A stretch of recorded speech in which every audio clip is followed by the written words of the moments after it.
ఆమె మిమ్మల్ని చూస్తూ నా కొడుకు ఇలాగా ఒక సన్యాసి అయ్యారు, జగద్గురువు అయ్యారు, కానీ నా బిడ్డడు, నా పాప ఆయన అనే బంధాన్ని ఆమె మీకు వ్యక్తం చేసుకునే సందర్భము లేదు ఇక్కడ. మీరు ప్రపంచానికి చెందినవారు, మీరు ప్రపంచాన్ని ఆశీర్వదించాలి, ప్రపంచాన్ని నడిపించాలి. ఒక తల్లికి కొడుకుగా మీరు ఎక్కువ పాత్ర పోషించడానికి అవకాశం లేదేమో అని నేను అనుకుంటున్నాను. అటువంటప్పుడు ఆ తల్లి మిమ్మల్ని చూస్తూ కూడా ఈయన జగద్గురువు అనుకుంటూ, ఒకవైపు ఒకసారి నా కొడుకు అనుకుంటూ ఈ ద్వంద్వ భావాలను ఎలా పోషించి ఉంటారు, మీరు దాన్ని గమనించారా అని ఒకసారి అడగాలని అనిపించింది స్వామి. అంటే మాకు మాతృమూర్తిగా వారు చేసినటువంటి త్యాగానికి, వారిలో ఉండేటటువంటి ఒక ఉదాత్తమైనటువంటి భావానికి నాకు ఎప్పుడు కృతజ్ఞత పూర్తిగా నిండి ఉంటుంది. అలా బుక్కెల పసిడి వన్నెల చిన్నారి నీవేనా, ఉడమి పైన పండు వెన్నెల నింపగా వచ్చితివ నాన్న. పాల బుగ్గల పసిడి వన్నెల చిన్నారి నీవేనా, ఉడమి పైన పండు వెన్నెల నింపగా వచ్చితివ నాన్న.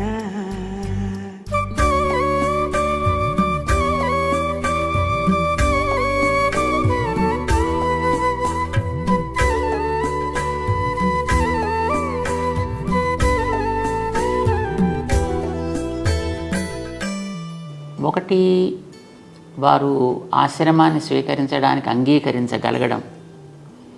రెండవది, ఆశ్రమం తీసుకున్న తర్వాత ఆయా సందర్భాల్లో ఎప్పుడైనా రావడం, చూడటం జరిగినప్పుడు వారి యొక్క ప్రవృత్తి, వారిలో ఉండేటటువంటి ఒక భావ ఉద్వేగం ఎలా ఉండేది అనేది. సో ఇవి రెండు అంశాలు ఇందులో.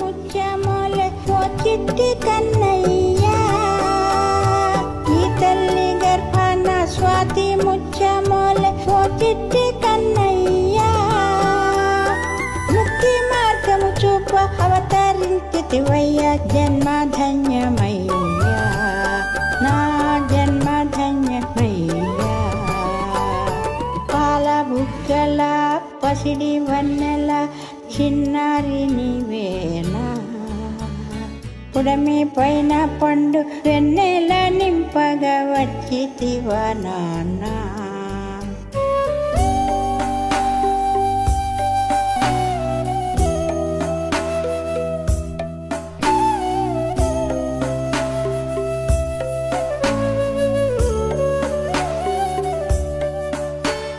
మొట్టమొదట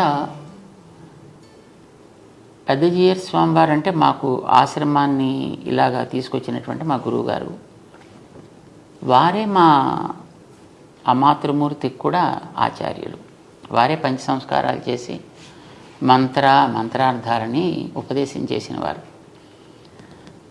ఒకసారి 1976-77 సమయంలో అన్నమాట, మేము ఇక్కడ సికింద్రాబాద్లో లక్ష్మీనారాయణ స్వామి సన్నిధిలో పెద్ద స్వామివారు వేయించేసి ఉండే సందర్భంలో వారు అమ్మగారు అక్కడ ఉండేటప్పుడు వారిని అడిగారు, మేము ఇతన్ని ఈ మార్గంలోకి తీసుకోవడానికి మీకేమైనా అభ్యంతరమా అని అడిగారు. సర్వము నిండిన వాసుదేవుని తలచు శ్రీసుకుని ఓయేమో, రామనామము వినగా రోమాలు పులకించు హనుమయ్య ఓయేమో, కలిబలము నడతగా జైత్రయాత్రలు చేయు రామానుజునివేమో, కలిబలము నడతగా జైత్రయాత్రలు చేయు రామానుజునివేమో.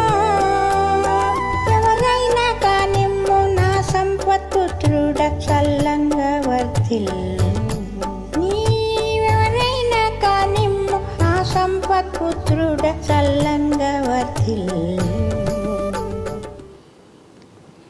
వారు ఆచార్యులుగా ఈ రకమైనటువంటి పరిస్థితిని వేసినప్పుడు ఆవిడ నాకైతే మీరేది మంచిది అని అనుకుంటే ఆ మార్గంలో మీరు నడిపించడానికి మీకు అన్ని అధికారాలు ఉన్నాయి కనుక మీ ఆజ్ఞ మాకు శిరోధార్యము అని ఆవిడ అంగీకారాన్ని తెలియజేశారు. ఇది మొదట.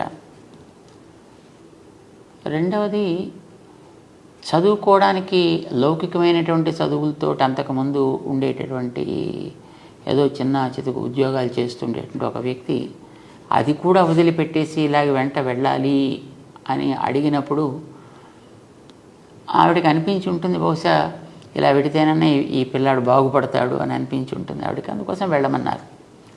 అలా వెళ్ళమని అనగలగడం అనేది ఒక మహోపకారంగా మేము భావిస్తాం. ఇక మూడవది, వారు పెద్ద స్వామివారు సిద్ధి పొందిన తర్వాత ఈ ఆశ్రమాల్లోకి ఇంకా నిజంగా ప్రవేశించాలి అని అనుకున్నప్పుడు ఆవిడ మనస్ఫూర్తిగా ఆశీర్వదించి ఆచార్యుల యొక్క సంకల్పాన్ని చక్కగా నెరవేర్చాలి, దిగంతాలకి వ్యాపింప చేయాలి, ఇదే ఆశీర్వచనం చేశారు ఆవిడ. పసిడి వన్నెల చిన్నారి నీవేనా, పుడమి పైన పండు వెన్నెల నింపగా వచ్చితివా నాన్న.